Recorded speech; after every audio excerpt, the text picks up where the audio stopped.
Hi, welcome to part 1 of my review featuring the Seas of Vodari, Swashbuckling and Sorcery on the High Seas. This is a setting for Dungeons & Dragons 5th edition. It features a world where adventures over the sea and under the sea are quite common. Now let's talk about the quality of the PDF. The quality is great. Everything is fully bookmarked and hyperlinked, so it's going to be very easy for you to navigate the entire PDF. The illustrations look great as well. They have that style between Western comic books and manga, but it works great. In some cases it looks somewhat weird, uncanny, but I think in this case it is aesthetically pleasing. The graphic design is quite colorful and in theme with the whole sea, swashbuckling, pirates, etc. Everything looks amazing. And thanks to the document being so well organized and explained, it's going to be very easy for you as a game master to just jump in, find the necessary information to get the campaign started, and expand upon that information later on. So the quality is amazing. Now let's talk about the contents. First, we have an introduction to the design or conception process. Vodari is a world that grew out of various one-shots and full campaigns that the designer, Sean Ellsworth, has run across the years.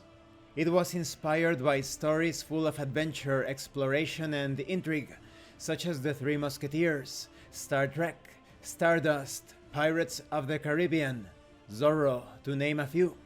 Vodari contains all of the iconic things you would expect in a fantasy setting, but the familiar becomes surprising and new. Dungeons and adventure sites can be found above and below the waves. Just to give a small example, there are many strengths working in favor of this setting.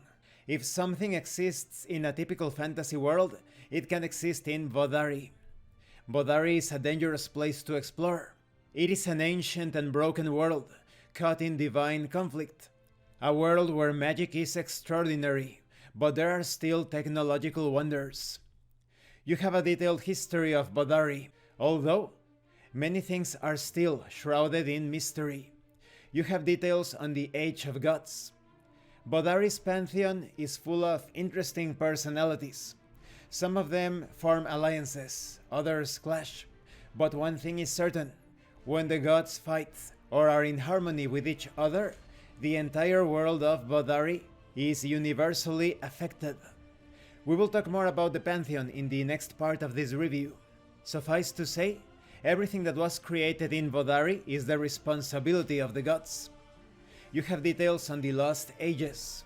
Much like the Age of the Gods, what is known about the time before the God War is more myth and legend than certainty.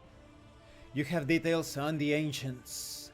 The first people of Vodari were the mysterious Ancients. They created a vast civilization found above and below the waves. Almost nothing remains of them, except their mysterious ruins and artifacts. You also have details on the people of Varanu. Thousands of generations ago, a new group of civilizations arose on the continent of Varanu.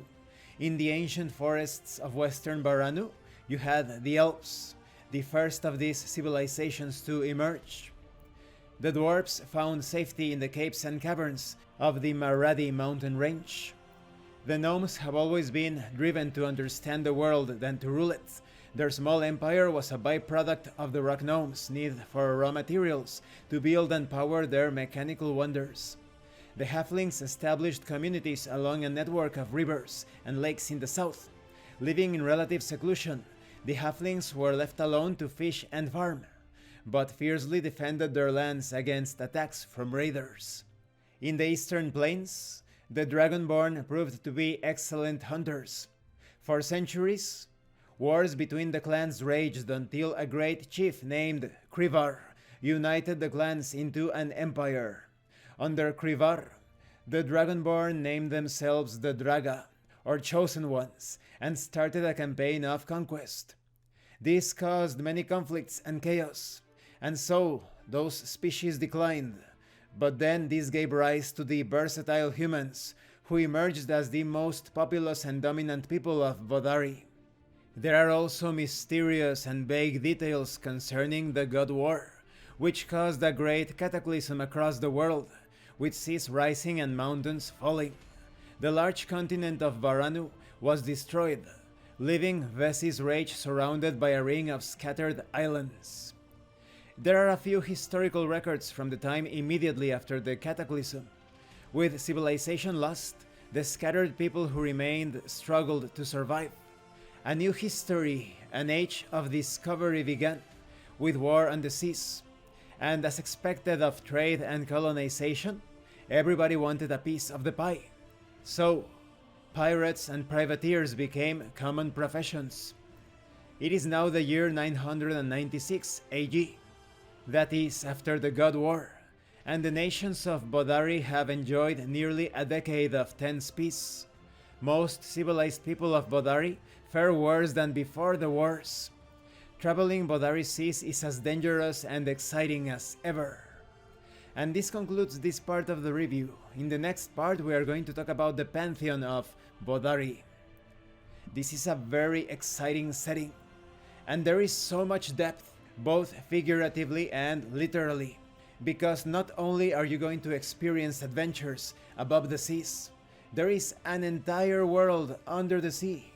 So many ruins, so many natural formations, and hazards, enemies, dangers underneath the waters. Unlike other campaign settings, the seas are given a tremendously strong focus. Thank you for watching this part of the review, and thank you for your likes and your comments. If you have any questions or comments, please let me know. And thank you so much to those of you that are going the extra mile to support the channel. If anyone else wishes to further support the channel, the information on how to do that will be in the description below. This has been Abraham El Jaguar, a professional game master. If you want me to run a game for you, please check out the pinned comment below. And remember, it is better to roleplay and fail in character than not to roleplay and fail as a player. Once again, thank you, and see you later.